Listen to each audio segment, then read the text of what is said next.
আপনার ব্যাটারি আছে, এই ব্যাটারি দেখে তারপরে চলে, আমার গাড়ি চলে না। বন্যাতে যে মানুষ ভাসিয়ে গেছে তারা তো দুই এক দিনের জন্য ভাসিয়েছে। আমরা আজকে দীর্ঘ আন্দোলন থেকে শুরু করে এখন পর্যন্ত আমরা ভাসতেছি বাল বাচ্চা নিয়ে। 200-300 টাকা কামাই করি, ছেলে মেয়ে বাঁচার কায়দা নাই। তারা চুরির কারেন্ট চালায়, বিদ্যুৎও মনে করেন চুরির বিদ্যুৎ চালায়। তারা মনে করেন যেভাবে ইচ্ছা সেভাবেই চলে। সে গাড়ি চালাতে পারে না, সে ডাইনে বামে খেয়াল করে গাড়ি ঢুকাইতে পারে না।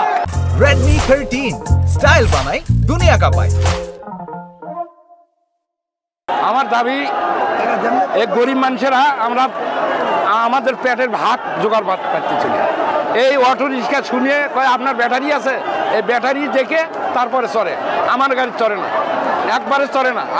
আমরা ভাড়াই মারতে পারি না, আজ 15-20 দিন হলো আমরা কোনো কামাই করতে পারি না, আমাদের ভাত ভিক্ষা হচ্ছে না, খুব কষ্ট হচ্ছে আমাদের এই যে বিদ্যুতের সমস্যা হয়, মনে করেন অটোর জন্য কারেন্টের সমস্যা হয়, তো তারা চুরির কারেন্ট চালায়, বিদ্যুৎও মনে করেন চুরির বিদ্যুৎ চালায়। তারা মনে করেন যেভাবে ইচ্ছা সেভাবেই চলে, এই নিয়ম অভঙ্গ করে তারা গাড়ি চালায়।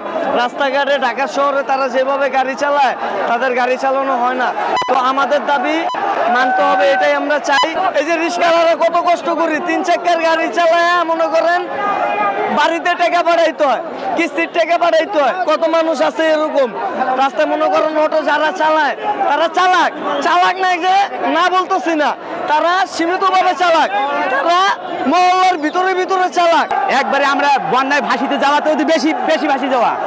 বন্যাতে যে মানুষ ভাসিয়ে গেছে তারা তো দুই এক দিনের জন্য ভাসিয়েছে। আমরা আজকে দীর্ঘ আন্দোলন থেকে শুরু করে এখন পর্যন্ত আমরা ভাসতেছি বাল বাচ্চা নিয়ে, সঠিক মতন ভর্তা খাইতে পারতেছি না।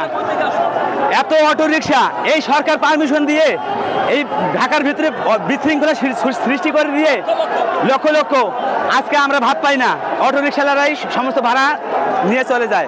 আমরা চাই এই ঢাকা শহরের ভিতরে এই অটো রিক্সাগুলো আসলে মামা আমরা কোনো দিক দিয়ে যাইতে পারি না।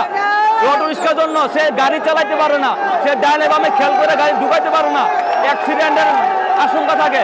আমরা অনেক চেষ্টা করছি মামা, যে এখন অবস্থায় যে অবস্থায় আছি আমরা সারাদিনে একটা রিক্সাওয়ালার 1000-1200 টাকা রুজি করতে পারতাম, আর এখন আমরা মাত্র 400-500 টাকা রুজি করি। 120 টাকা আপনি মালিক জমা দিয়ে বলাইতে হয়, আর এখন 300 টাকাতে আপনি কি হয়, নিজের পেট চালাইতে হয়, সংসার চালাইতে হয়, কিস্তি চালাইতে হয়। মামা আমরা এখন কই যাব? এখন আমাদের একটাই দাবি যে অটো বন্ধ হোক, আমরা রুজি করতে পারি না। এই যে 20 দিন ধরে নতুন সরকার অবৈধ সরকার যাওয়ার পর আমরা রুজি করতে পারি না। ডেলি 200-300 টাকা কামাই করি, ছেলে মেয়ে বাঁচার কায়দা নাই, কিস্তি দিতে পারি না, ঘর ভাড়া দিতে পারি না, পেট চালাইতে পারি না, আমরা খুব সমস্যা আছি। তাই আমরা চাই যে অবৈধ সরকার গেছে, অবৈধ গাড়ি যাক।